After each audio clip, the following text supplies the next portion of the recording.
एक यक्ष प्रश्न बना हुआ है।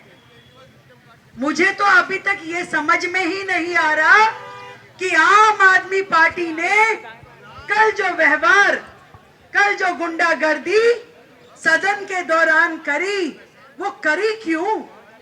पीठासीन अधिकारी बनाया गया, राज्यपाल जी के द्वारा नियमानुसार बनाया गया। डीएमसी एक्ट 77 सेक्शन ये बोलता है कि अधिकार है एलजी को पीठासीन अधिकारी बनाने का। कहीं उसमें ये नहीं लिखा कि कितनी बार का हो, कौन हो, केवल एक चीज लिखी है कि वो खुद इंटरेस्टेड पार्टी नहीं होना चाहिए। फिर दूसरी बात कि उन्होंने जो एल्डर मैन नॉमिनेटेड किए वो भी नियम अनुसार किए। सेक्शन 3 कहता है भाई कि 10 एल्डर मैन नॉमिनेट हो सकते हैं, राज्यपाल जी के द्वारा कर दिए गए। शपथ जो हो रही थी वो सेक्शन 32 के अनुसार नियम अनुसार हो रही थी। फिर क्या ऐसा कारण हुआ? क्योंकि कुछ हुआ ही नहीं था। पीठासीन अधिकारी आई, बैठी, उन्होंने सबको अभिवंदन किया और कहा कि आइए शपथ शुरू करते हैं, और अचानक से ये गुंडागर्दी शुरू हो गई। मैं आप लोगों के माध्यम से ये पूछना चाहती हूँ कि क्या वो संविधान बदल देंगे?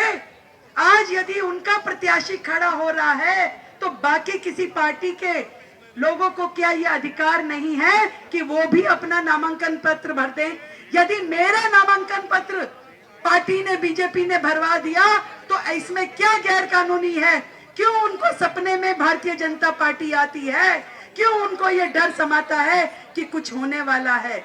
आज जो कुछ भी हो रहा है नियम कायदे कानून के अनुसार हो रहा है। क्या उनको ये फर्क नहीं मालूम कि अगर उनको किसी बात में अपना कोई ऑब्जेक्शन उठाना चाहिए तो सड़क पे ऑब्जेक्शन उठाना और सदन में ऑब्जेक्शन उठाने में अंतर है?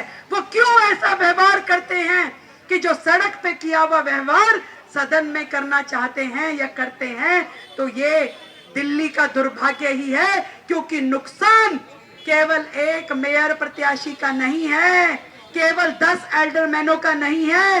250 निगम पार्षद जो कि इस भावना से निगम में चुन के आए हैं कि उनको अपने क्षेत्र में विकास करना है, काम करना है, और वो वहां पे शपथ नहीं ले पाते हैं। आज ये निगम पार्षद जिनको अपने अपने क्षेत्रों में जाके काम करना था, क्षेत्र की समस्याओं को सुलझाना था, धरने पे बैठने को मजबूर हैं केवल और केवल केजरीवाल साहब के कारण, केवल और केवल आम आदमी पार्टी की गुंडागर्दी के कारण। आज दिल्ली की सरकार उनके पास है, नगर निगम में उनके पास सरकार है। तो मैं आप लोगों के माध्यम से पूछना चाहती हूँ कि ये गुंडागर्दी क्या यूं ही चलेगी? क्या वो चाहते हैं इसी प्रकार से हाउस ना चले, निगम पार्षद काम ना कर पाए, उनके क्षेत्र की जनता उनको गालियां दे? क्या इसी दिन के लिए हम लोग यहाँ चुन करके आए थे? ये जवाब आज राजघाट पे बैठ करके इस धरने में हम उनसे मांगना चाहते हैं। ये गुंडागर्दी नहीं चलेगी, नहीं चलेगी। मेरे साथ बैठ करके एक बार सब लोग बोलेंगे कि एमसीडी के अधिकार बचाने को, अपना संविधान बचाने को, गुंडागर्दी मिटाने को हम बैठे हैं धरने पर। बहुत बहुत धन्यवाद। हम लोगों ने उम्मीद की थी कि हम कल एक निर्वाचित पार्षद से हम एक डेजिग्नेटेड पार्षद बन जाएंगे और सब लोग उसी उमंग से आए थे, लेकिन जो अराजकता का माहौल अचानक बिना बात के पैदा किया गया वो हम सबकी समझ से बाहर है। इससे पहले 2017 में जब मैं मेयर रही, 10 पार्षद आम आदमी पार्टी ने नॉमिनेट करके भेजे, हमने उनका स्वागत किया और पूरे 5 साल आम आदमी पार्टी के सभी साथियों के साथ बराबर का व्यवहार किया, कभी कोई शिकायत का मौका नहीं हुआ। लेकिन जिस तरह से विधानसभा में वो लोग अराजकता का माहौल बनाते हैं और भारतीय जनता पार्टी के सभी सम्मानित विधायकों को बोलने तक का मौका नहीं मिलता, कल वही माहौल हमें अपने पहली बार निगम में भी देखने को मिला। दिल्ली देश की राजधानी है, इस राजधानी पर सभी लोगों की नजर होती है और जो कल उदाहरण पेश आम आदमी पार्टी के पार्षदों ने किया वो अपने आप में शर्मसार करने के लायक है। और मैं कहना चाहती हूँ मीडिया के साथियों से भी, आप अकेले में पूछिएगा आम आदमी पार्टी के पार्षदों से कि उनके मन में कितनी पीड़ा है कि वो कल शपथ नहीं ले पाए, क्योंकि अकेले में जब बात हुई तो वो भी इस बात को एग्री कर रहे थे कि आज इस व्यवहार को यहाँ करने की कोई जरूरत नहीं थी। हम सब पार्षद यहाँ से बनते, महापौर का चुनाव करते। मैंने उनसे पूछा फिर भी आप ऐसा क्यों कर रहे हो, तो उन्होंने कहा ये हमारी पार्टी की डायरेक्शन है।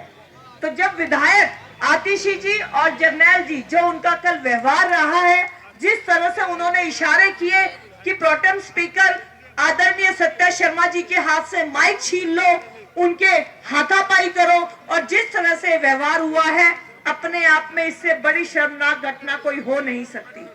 आज हम राजघाट पर बैठे हैं, दिल्ली को सभी देश के वासी देखना चाहते हैं।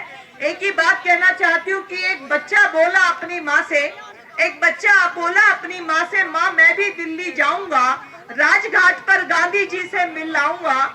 माँ बोली दिल्ली मत जाना बेटा, दिल्ली मत जाना बेटा, आजकल वहाँ आम आदमी पार्टी के गुंडों की आंधी है और राजघाट पर हर रोज मर रहे गांधी हैं। तो गांधी जी की आत्मा को जिस तरह से कल सदन में दुखाया गया, आज हम इसी बात की अपील लेकर यहाँ पर आए हैं कि आगे से जो व्यवहार किया गया हमारे सामने, उसकी हमने उम्मीद नहीं की थी। हम उम्मीद लेकर आए थे और दिल्ली की जनता से आम आदमी पार्टी के पार्षदों को और केजरीवाल के विधायक जो वहां पर उपस्थित थे उनको माफी मांगनी चाहिए। और ये घटना अपने आप में इतिहास में एक काला दिन के रूप में जो दर्ज हुई है, उसकी जिम्मेवारी उन्हें आगे बढ़कर इसको महसूस करके दिल्ली की जनता से माफी मांगनी चाहिए। धन्यवाद। जय हिंद, जय भारत। विचारधारा कल प्रकट हुई जब सदन में पहली बार ही इनको मेजॉरिटी के साथ आने का मौका मिला। साथियों, हम सब जानते हैं कि कल दिल्ली की जनता शर्मसार हुई क्योंकि उन्होंने इनको चुन करके भेजा है। सदन को चलाने के लिए दिल्ली के जनता की गाड़ी पैसे की कमाई से सदन चलता है। उस एक दिन के खर्चे का हिसाब कौन देगा जिन्होंने कल सदन की कार्रवाई को नहीं चलने दिया। अपनी बात कहने का अगर यही तरीका इनको समझ में आता है तो नहीं होने देंगे ये तरीका, नहीं चलने देंगे ये तरीका। हमें भी जनता ने चुन करके भेजा है और उस अधिकार के साथ ही भेजा है कि जनता की आवाज सदन में रखी जाए। अगर उनके मुद्दों की आवाज सदन में नहीं रखनी, अपने पर्सनल एजेंडे को आपने सिरे चढ़ाना है, तो भारतीय जनता पार्टी के प्रत्येक पार्षद का और कार्यकर्ता का ये कर्तव्य बनता है कि ऐसी किसी भी कार्रवाई को, ऐसी किसी भी उनकी बात को हम रोकें, नहीं होने देंगे। आज विरोध में है, हम मांग करते हैं कि कल जिन पार्षदों ने दुर्व्यवहार किया, चोटें पहुंचाई, उनके ऊपर कार्रवाई होनी चाहिए। उनको कानूनी कार्रवाई के दायरे में लाना चाहिए। उनको सबक मिलना चाहिए कि आगे से सदन ऐसे नहीं चलेगा। मैं अपनी भारत पार्टी के नेताओं का धन्यवाद करती हूं कि कल जब सदन में हम बैठे थे और हमारे सांसद हमारे साथ मौजूद थे, उन्होंने हम सबको एक तरफ शांतिपूर्वक बैठने के लिए कहा और हम उस पूरे माहौल में भी एक तरफ शांति से बैठे हुए उस सारे माहौल को देखते रहे। लेकिन घंटा, 1.5 घंटा, 2 घंटा जिस प्रकार का माहौल आतंक का उन्होंने बना करके रखा, वो मंजूर नहीं है। इसलिए आज इस शांतिपूर्ण धरने के माध्यम से हम मांग करते हैं कि उनके खिलाफ सख्त से सख्त कार्रवाई होनी चाहिए। भारत माता की